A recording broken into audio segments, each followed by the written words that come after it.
he served as the lead U.S. negotiator in the ceasefire deal between Israel and Hezbollah. Thank you very much for joining us tonight. And how did it turn out at the Starbucks? Did they let you pay?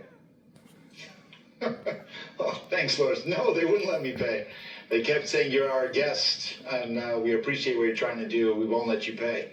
As Tom Friedman says, this is a big deal. It's very obviously a big deal now that it has really happened.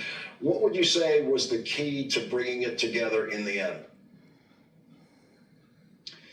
Look, I think, Lawrence, this has been a devastating conflict.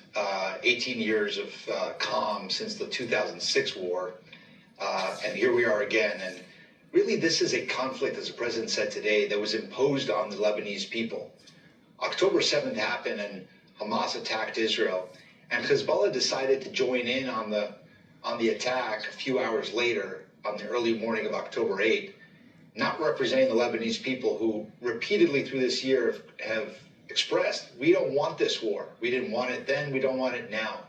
So really it was about, how do you get to a point of telling the Israelis, look, you've gotten a lot of gains on the ground militarily, but you need, if you really want security, you got to leverage your gains on the battlefield to political gains, because your ultimate security is only through an agreement with Lebanon, not by imposing it. And the same thing for the Lebanese. At some point, you got to say, look, enough is enough. And we are willing to take the steps that are difficult, perhaps politically in Lebanon, but to say we're going to assert control over our own country and we're going to care about our own people. And the style of negotiations that I tried to have here was to say to people, look, what do you really want? What is important to you? And for Israel, it's to return their people home with security. And for the Lebanese, it's to end this war and to rebuild the shattered lives. And if we can find a path that sort of threads the needle, I thought we could do it, and we were able to do it. But I will tell you, it was not easy. This was a very difficult negotiation, partly because of the involvement of Iran and Hezbollah and other forces from the outside. But I'm glad we were able to do it, and I think we're, by doing it now, able to save a lot of lives that would have been injured and killed over the coming days, weeks, and months. I think people who have studied these kinds of negotiations over many years, and certainly throughout Israel's history, are not surprised that it took a year. But how would you explain to people who are relatively new to this subject what that year was about, why it took a year to get to this point on this negotiation? So Lebanon is one of these, I once said that I'm attracted, what I love about Lebanon to some degree is the tragedy of Lebanon. It's an amazing country with great people, but it got hijacked over decades by different invaders and other forces that took over the country. The Syrians, the Israelis, and now the Iranians for the last several years. And so Hezbollah joined this war and said, we're not going to stop shooting at Israel until Israel stops the war in Gaza. So it was tying the Lebanese people future to a conflict that had nothing to do with Lebanon. And so it had to break that linkage between Gaza and Lebanon to separate the two conflicts, to solve one, which is why it took this long. Eventually, Israel was able to prevail over Hezbollah and make advances on the battlefield, but also the people of Lebanon wanted this to end. And I think Israel has the fact that Israel has no territorial claims to Lebanon, it has no interest in staying there long term and wants security. I think it took a year, but the last 2 months have really been the intense negotiations. And I think that's what got us over the line here. What are the lessons in this successful negotiation for the obvious similar negotiation that would need to take place to get a ceasefire in Gaza? So I think I truly believe that doing this deal now in Lebanon gives us an opportunity to get a deal in Gaza. Hamas wakes up tomorrow morning, or right now.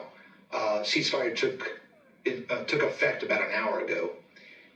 And all of a sudden, a few months ago, they thought Hezbollah is going to support us from the north. Iran and all its proxies, the Houthis and others, will support us from the east. And they wake up today and they say, we're alone. Hezbollah is no longer there to support our cause.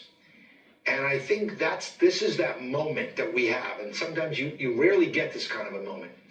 But I think what you need to have is giving the people of Gaza the vision of what they can have out of this, that they get to rebuild Gaza for them, how they see their future and security and aspirations, and realize Hamas may not be who is going to give them that future.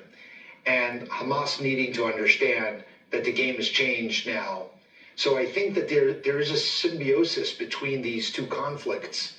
And it used to be that Gaza was the negative pull on Lebanon.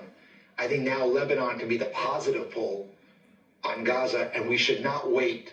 We should do something immediately. And President Biden today said that we're going to turn to this right away.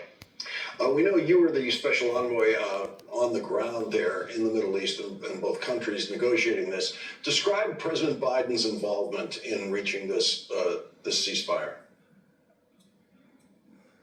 You know, one of the powers that enabled me to do this is everybody in the region, Lebanon, knows Joe Biden. He was in Lebanon when he was a senator just a couple of years before the Obama administration. He's been on this for a long time. And whenever I needed sort of the support, the crucial phone call and the support from the president, he cared deeply about this.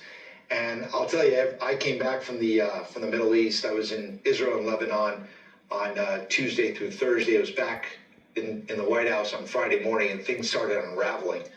And the president spent half the day on Friday making phone calls, cajoling and pushing in order to make this to resolve that one thing that was making it collapse. So he's been a critical piece of this negotiation. He wasn't on the ground every day. He left that to me, but he was never more than one step away. And whenever it was needed, he came in to resolve that at sort of his level and push leaders to understand what's in their best interests. Amos Hochstein, congratulations, and thank you very much for joining us tonight. Really appreciate it.